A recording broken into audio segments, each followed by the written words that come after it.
Hi everyone. In this video, I'm going to show you how you can add header for first page only and remove header from the next pages. If you see it's helpful, don't forget to like the video, leave a comment and subscribe.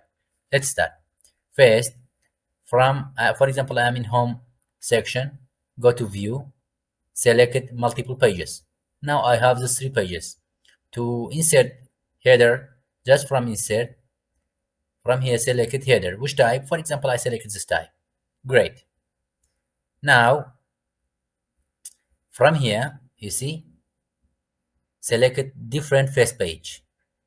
Different from header and footer section, select different first page.